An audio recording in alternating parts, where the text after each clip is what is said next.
Hello and welcome to IBKR Podcasts. I'm Stephen Levine, Senior Market Analyst at Interactive Brokers. Today I'll be co-hosting this podcast with my esteemed colleagues, Tim Troiano and Jawahar Ayakano Tangaraj, both developers here at Interactive Brokers and both with a very keen interest in everything crypto, including today's topic on the ongoing growing interest in stablecoins. There's a lot of interest in this topic. And to get what I'm sure are going to be some really fascinating insights on this, we're very fortunate to have here with us Abra CEO and founder, Bill Barhydt. Welcome, Bill. Hey, thank you. Thank you. Great to be here. Looking forward to it. Thanks so much. It's great to have you here. Thanks for taking the time to do this. My pleasure. So, Bill, maybe we should start here with a bit of background about yourself, about your company, and then we'll just dive right into what seems to be a really rapidly evolving stablecoin market. Sure. Yeah, I'm a longtime tech entrepreneur here in Silicon Valley. I worked on pre-consumer internet back in my NASA days. Was at Netscape in the very early days, working on early payments and encryption technology. Most of you would know HTTPS, which I was involved with the creation of and the distribution of into international browsers. Been working on myriad payments deals for the last 25, 30 years as either founder, investor, or operational exec, and started Abra about 10 years ago. Was kind of the dream job that allowed me to kind of integrate my understanding of encryption and payments, and I did a lot of work in cross-border money transfer even, and with my libertarian views, right? So all of a sudden it was like, wow, this is all coming together. It was super interesting. And through different stops and starts, as happens with startups, we've really zeroed in on a fantastic business, which is really think of it as a wealth management business for digital assets. So we help high net worth investors, family offices, institutions get exposure to the crypto space, manage allocations, investment advice as a fiduciary. We help them borrow against digital assets now. That's probably our fastest growing business, and also yield products, staking, and whatnot. Wow. Well, and you mentioned NASA and all of that. It's a very storied background. It's amazing.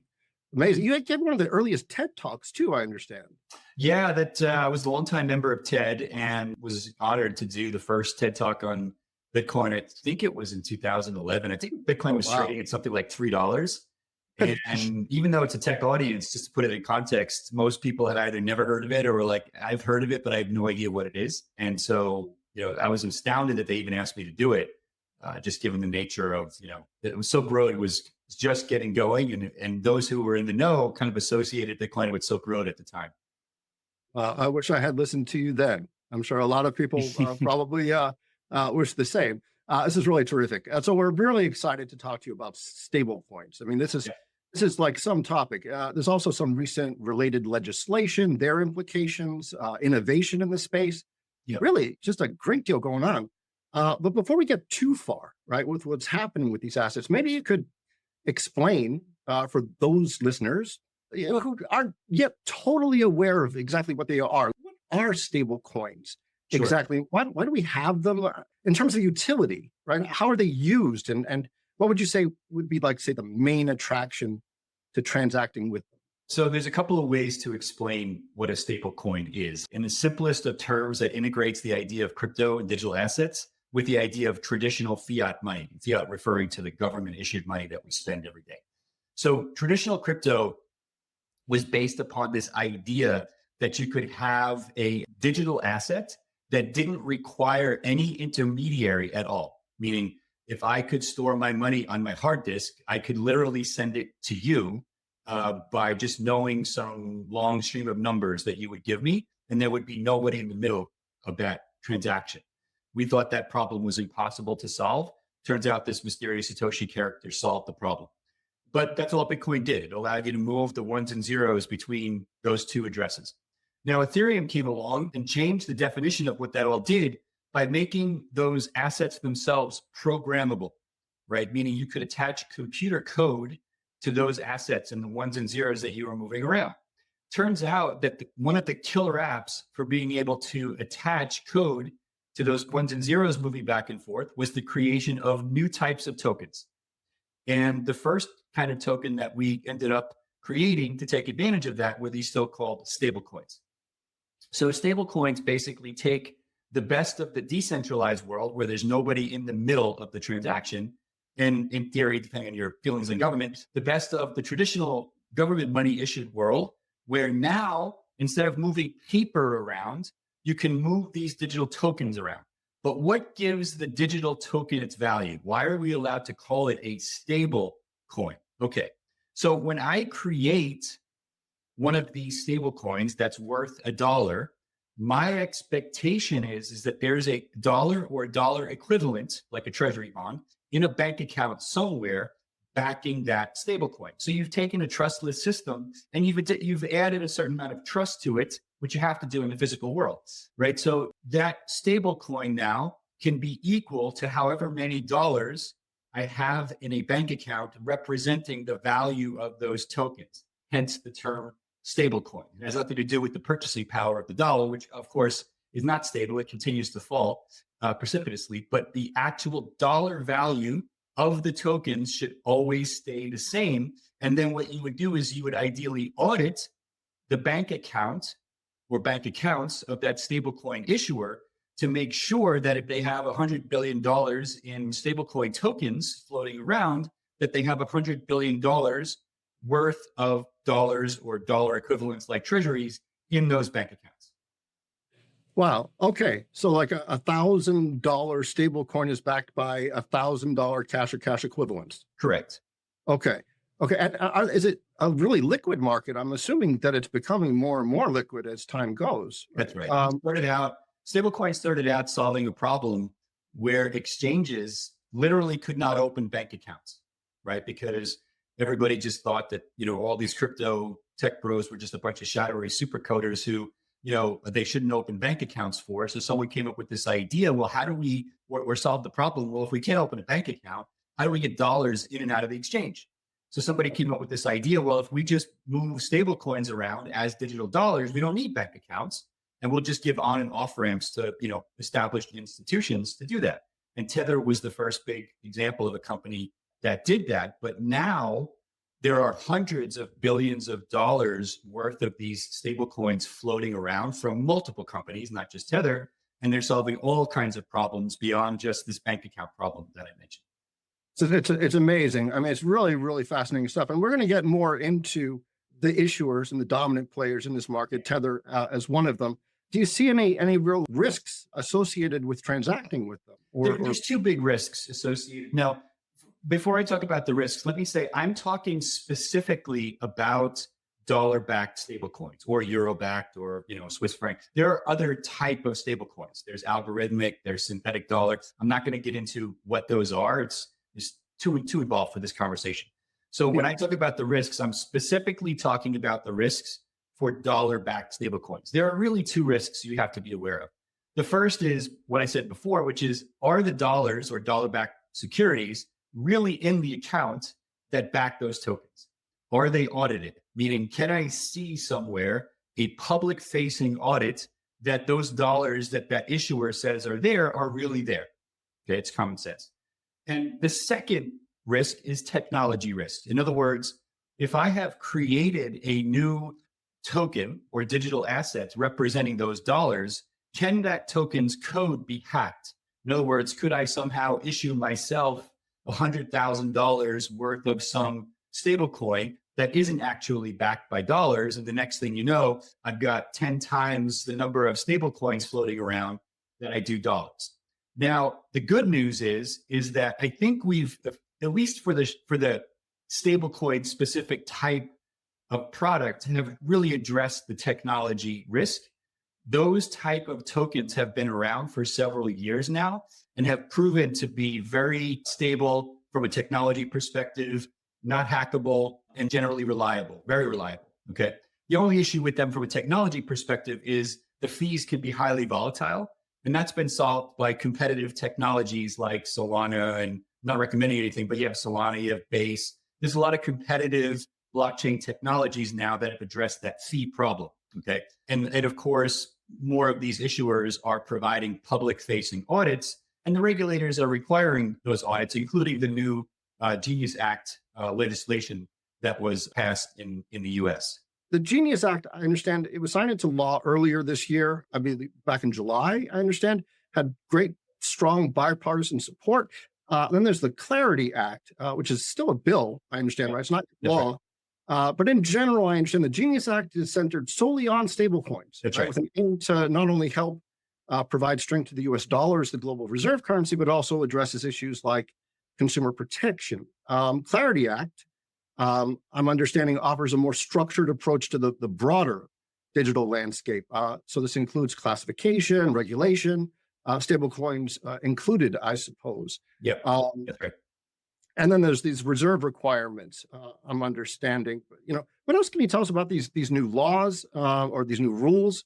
Why they're important to investors both in traditional and digital asset spaces? Absolutely. So the stablecoin law, referred to as the so-called Genius Act, which was signed into law, basically it gives us for the first time a regulatory framework for what the government calls payment stablecoins. Now, I think in this case that refers to stablecoins that are actually backed by dollars, where you can actually audit the dollars. None of this kind of synthetic dollar or other types of stable coins, which I mentioned earlier, we won't bother getting into for today. They're a little bit more, esoteric, right? The law clarifies who is permitted to issue these payment stable coins, right? It has to be, for example, a subsidiary of an insured depository institution or a non-bank issuer approved by the OCC, or a state qualified issuer approved by a state regulator. So it's getting closer to being part of traditional banking regulation, right? And so, for example, a couple of international issuers of stablecoins have to now create US specific versions of those stablecoins in order to comply with the Genius Act, because they would be deemed uncompliant based upon the international versions for their products that are issued outside the US without having a recognized bank be the issuer, for example. And I'm using the word recognized bank very, very loosely here, per the law. I was interested about proof of reserves for these stable coins from the Genius Act. Seems like it deals more with how traditional finance does these kind of audits, less how blockchain, because I know there are solutions in the space for like on-chain audits and transparency around that. How do you see that going? Do you think that the current auditing systems are appropriate and sufficient? Like, should people feel relatively safe with how this is set up? Because there's been other, issues in the past. I mean, I think this is the problem, and I'm using problem here loosely because I think some of the US-based companies were already compliant with what became the law, which meant that existing rules kind of dealt with the issue. This is just kind of formalizing what they were already doing. But basically, what you're taking a decentralized system, right? Like Ethereum or Solana or Sui, whatever, which has no trusted counterparties in the middle. And you're adding a trusted counterparty into the system, right? By saying, okay, anybody can create tokens. Any of us can create tokens. It's actually very easy. You just go to a website and it will create tokens, right? The question is, if I'm creating tokens and then marketing the fact that these tokens are guaranteed to be equal to a certain number of dollars, the government is now saying you have to be a regulated financial institution to do that. And the assets that guarantee that the tokens are equal to a certain number of dollars must consist of high quality liquid assets. Again, government's definition of high quality liquid assets, such as US currency, US treasury bills, maybe overnight repos backed by treasuries, things like that. And because you're now a financial institution, you're getting audited anyway. So in other words, you're in a position to publish the fact that those reserves exist because the government is forcing you to go through those audits anyway as a financial institution. So you have that redundancy baked into the definition of what it means to be a qualifying financial institution. That makes a lot of sense. Yep. Okay. I have only one question regarding the Tether. So Tether is being the largest holder in the market cap of the stablecoin, which is around like 180 billion, I guess. But even though now they are not allowed to operate in the New York because of due to some violations in the 2021. But so once the Genius Act is announced, they said that they're going to comply with the Genius Act because Genius Act is giving a 3 years of time to get complied with.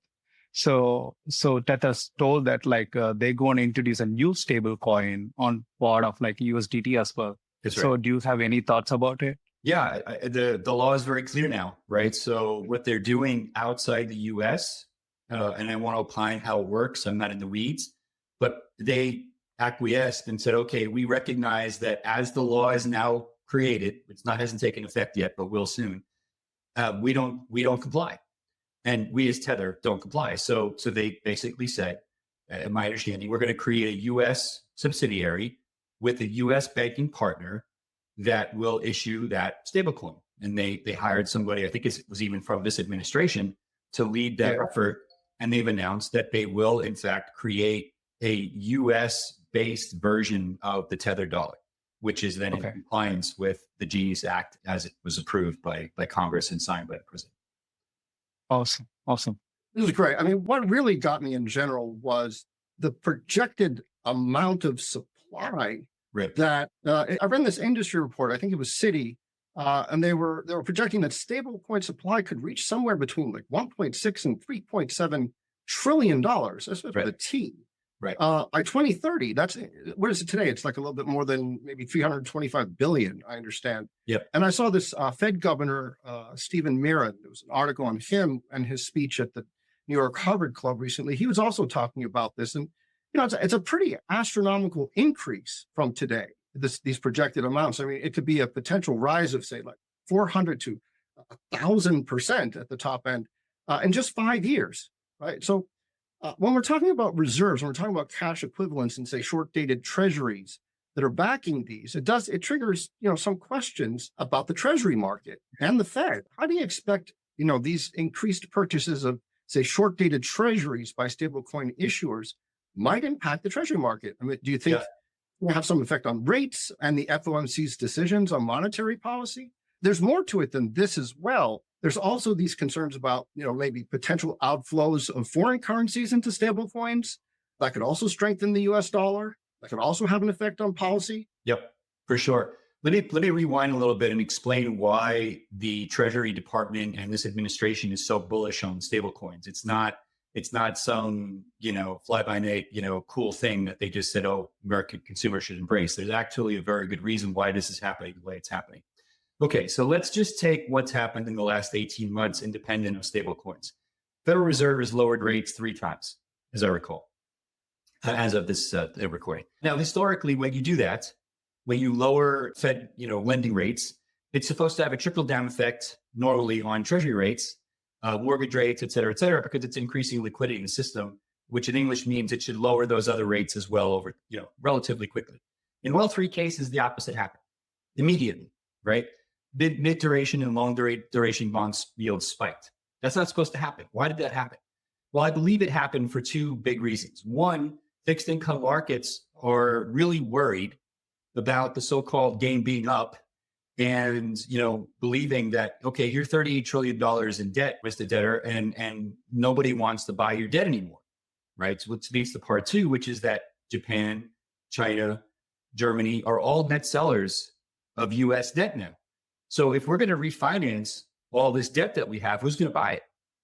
Well, it turns out that there are only, to my knowledge, 3 net buyers of United States debt right now, meaning not net sellers or neutral. Okay. The first is the banks. And that hasn't been going so well because if you allow banks to basically, you know, value their treasuries based upon time, you know, the actual maturity date, fine. But if you actually do true mark to market, many banks are insolvent. By that definition. Okay, that's a very scary proposition. This is very scary. Right. But point 3 is the second net buyer is the Fed itself, which means you get to print money in the basement, buy the debt that underlies that money, and try to convince the public that you're not devaluing the money they're holding at the same time. And during COVID, we saw what happened when they increased the money supply by 25%. We have lingering inflation that they just can't get it contained. And they're not going to be able to, right? Which has led to the net selling of debt. I think Russia-Ukraine, you know, invasion also created a problem because we canceled Russia overnight from the banking system, more or less. But the third net buyer is Tether. Tether is now, to my understanding, a top 15 holder of U.S. treasuries globally and growing. That is an astounding statistic for a space and a company that didn't exist 15 years ago. It's incredible. Okay. Now, Bassett knows this, right? He's a very, very smart man. So he's saying, look, I have these two other problems because there's, nobody else willing to buy my debt the way I really would want them to. But yet I have this new space that's basically exporting our inflation to countries that do want to hold dollars, Nigeria and other places. Tether has hundreds of millions of users in developing markets who would rather hold dollars because their local currency is depreciating way faster than the dollar. Say what we will about the dollar, it's not depreciating as fast as the Nigerian, I think Naira's fault, right? So that has created significant demand for those stable coins, also created demand among people who are willing to forego the yield because their local currencies are devaluing so fast that they'd still rather hold the dollar even without the yield that goes along with the treasuries, because Tether is not sharing that yield. They're keeping it for themselves, which is why they're the most profitable company per employee in human history, most likely, right? So again, when you dig in, this makes sense now. So the Treasury Department is saying, well, wait a minute. If we can get more and more people to adopt the dollar stablecoin around the world, now 300 million and growing quickly, according to them and Circle and others, right? It won't stabilize rates, but it could certainly dampen them, which is what they want, right? And so the idea that this market could offset the net selling by the other countries is extremely compelling. Yeah. And they understand this even better than we do. So that's, I think, a big part of the push to get dollar stable coins out there, and also why the Genius Act focused on the dollar-backed stable coins and the reserves that are backed in treasuries, as opposed to the synthetic dollars and other kind of fancy stable coins that aren't mentioned in the Genius Act. Very, very fascinating. And, when you think about the holders of US debt, I mean, traditionally it comes to mind, it's China, Japan. And I understand they've been sellers of treasuries for some time now, maybe over the past decade. They couldn't do it overnight because it would, cause rates to spike, and it could create a cascading effect, which could lead to a depression in their home market as well. So they have to be very careful how they do it, but their stated goals are very clear. They would rather hold gold than our debt. Now, you say what you will about China-US relations, we very effectively exported our inflation to China and Japan for 30 years. And that jigs up, right? So we need other means to get inflation down to basically stave off hyperinflation and depression in this country. And so, stablecoins are no magical cure, but they certainly don't hurt.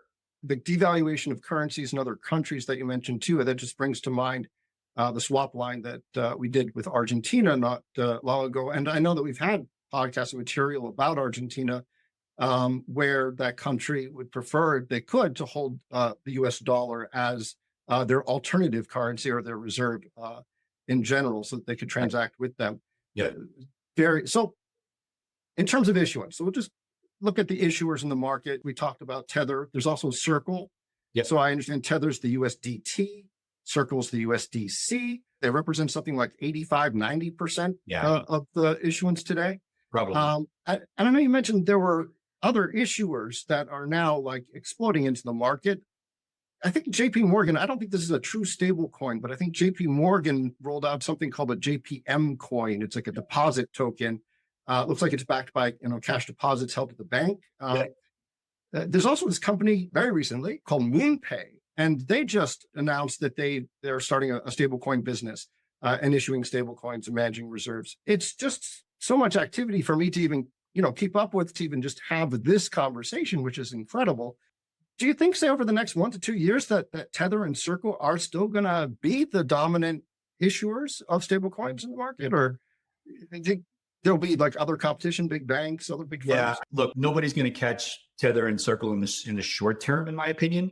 But I do think that their dominance will be diminished over time by a few different things, right? PayPal is issuing stable coins now. Ripple is issuing stable coins. There's other smaller issues. There's a few banks. There's a few crypto companies that are also regulated banks, or have certain licenses that allow them to issue stable coins for other companies. And so they're just issuing new stable coins as fast as they can. Again, not a lot of functional difference, but the issuer matters, meaning if it's JP Morgan, it will have a different use case than if it's PayPal, obviously. So that's interesting. And that doesn't even account for the synthetic or decentralized stable coins that are out there, like Athena or DAI, which we've not even talked about for now because we've really focused on dollar backed. But those products are now holding billions of dollars as well. And they have a very different set of use cases, which is much more kind of crypto trading centric for now. But I think long term solve a lot of problems in supply chain finance, in cross-border trade, where you may not want to touch the US banking system for whatever reason. I'm not opining if that's good or bad, it just is. And so, more of these kind of fancy products are going to nip away at the incumbents as well.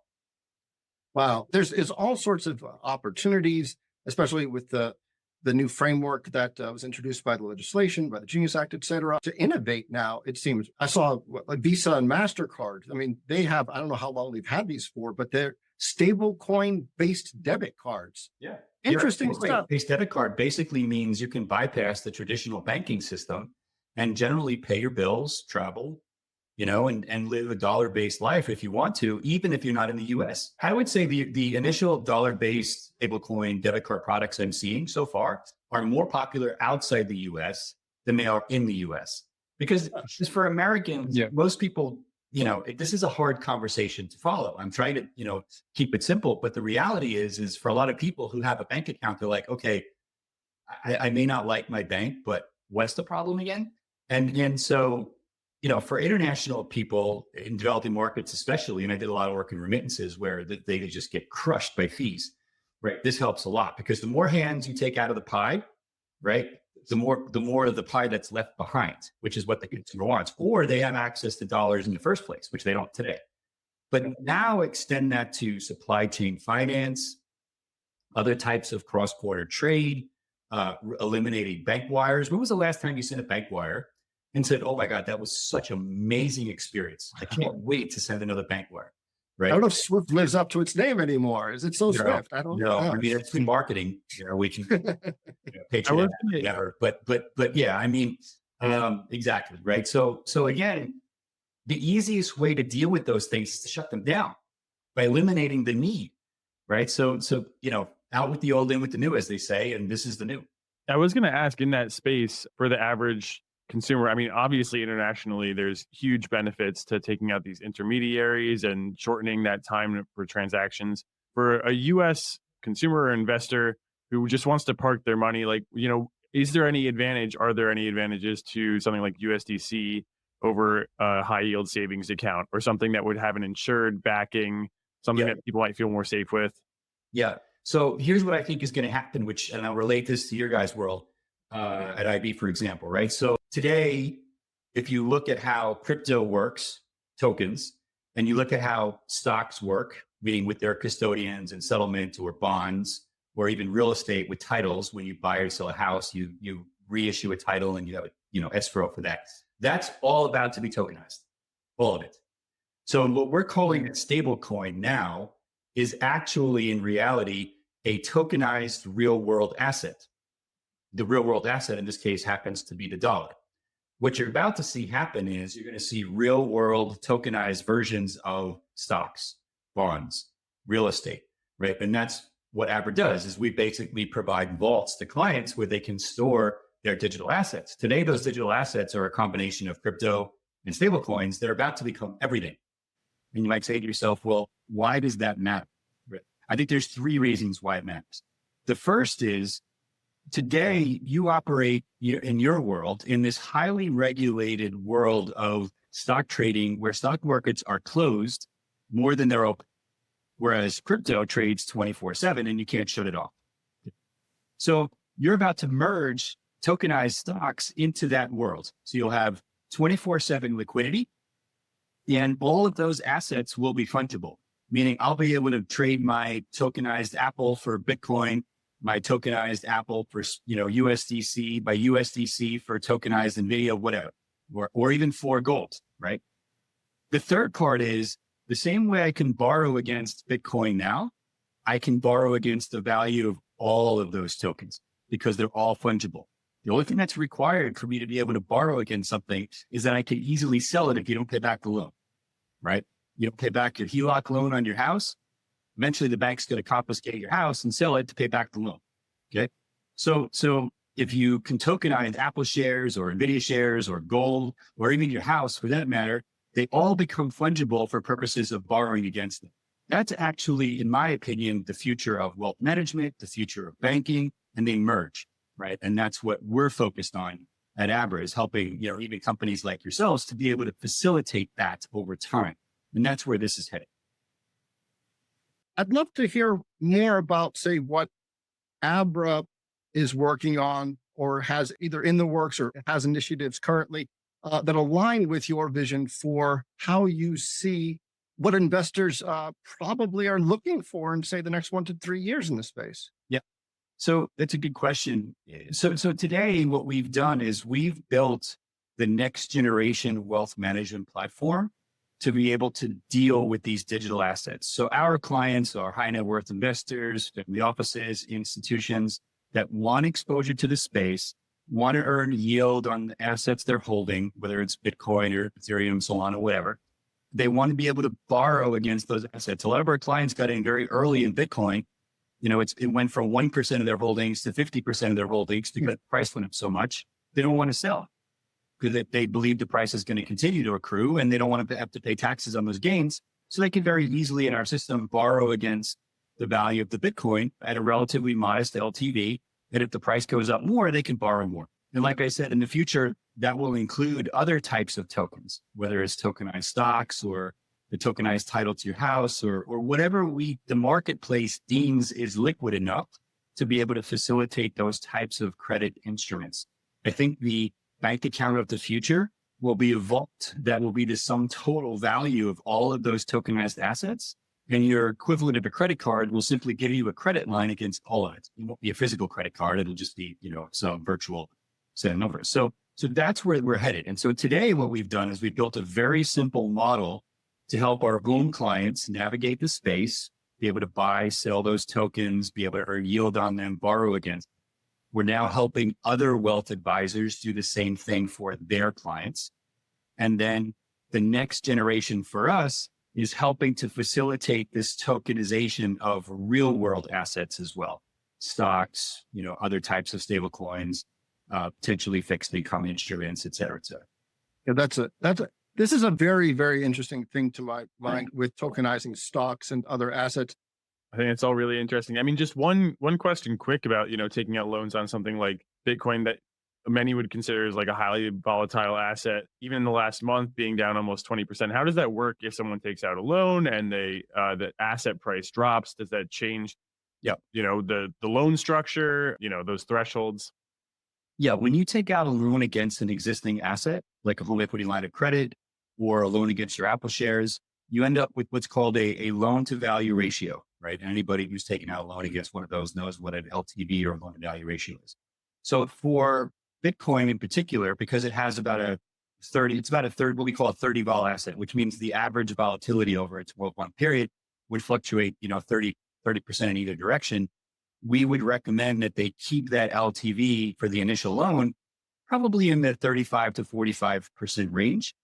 And this would allow them to keep from getting liquidated if the price falls, like you said, 25, 30%. And if there's a spike down, our system monitors what's happening and would send the client a notification that says, oh, your LTV is getting too high. You may want to consider adding more Bitcoin collateral so you don't risk selling any of the Bitcoin, which is usually the number one requirement from our clients. They don't want to sell my Bitcoin. and so, the system is very good at monitoring that. And we as a fiduciary generally recommend to our clients, hey, keep the initial LTV relatively low. And then you can either add more Bitcoin over time, or as the price increases, you can draw down more. And generally our clients follow that advice. Are these loans handled by smart contracts? Like, for example, Yes. There's like a quick drop. Do they have a buffer to be able to recalibrate that? Or is it kind of like, more urgency to those sort of matters? Yeah. They're self-regulating smart contracts is the tech way I've explained it. From the consumer's perspective, it's just a marketplace, right? Which basically has buyers and sellers. It has people who want to borrow one asset and earn yield on another asset. And the system marries the two, which creates the dollar supply that's available to borrow at any given time, creates the rates for depositing Bitcoin to earn yield. And, we help facilitate liquidity into those marketplaces via, large depositors and large borrowers in our marketplace. Awesome. Thank you. Awesome. This was really great. Thank you again. Absolutely. Really, So thanks much. for taking the time. to Thank do you so this. much. Thank you so much. Well, I also wanted to thank Lisa Morin, who runs your strategic partnerships. She's been really great. She really helped me with a lot of material. So thank you. Abra's been doing me a lot of good in my own education, which is really terrific. Tim Drawhart, thanks very much for taking the time to do this too. And I want to let our listeners know that they can learn more about Abra at abra.com. That's ABRA.com. We'll give you links in the show notes as well. And you can read more commentary and market analysis, including about the crypto markets at IBKR Traders Insight. A lot of great content there. We also have more information about IBKR's crypto offerings on our website. Just go to IBKR.com.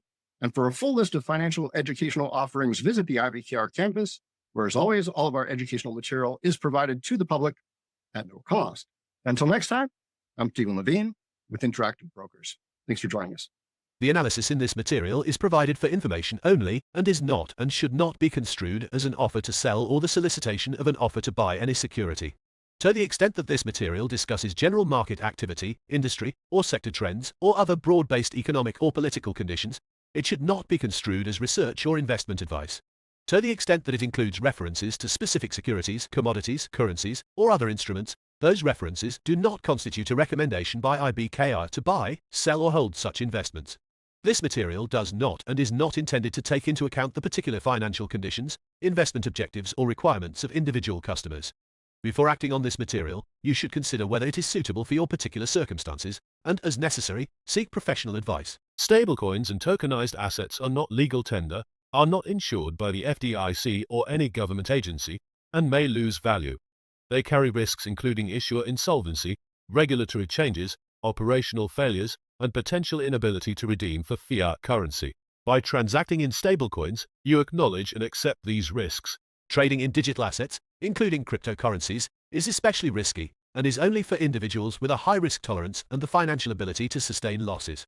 Eligibility to trade in digital asset products may vary based on jurisdiction.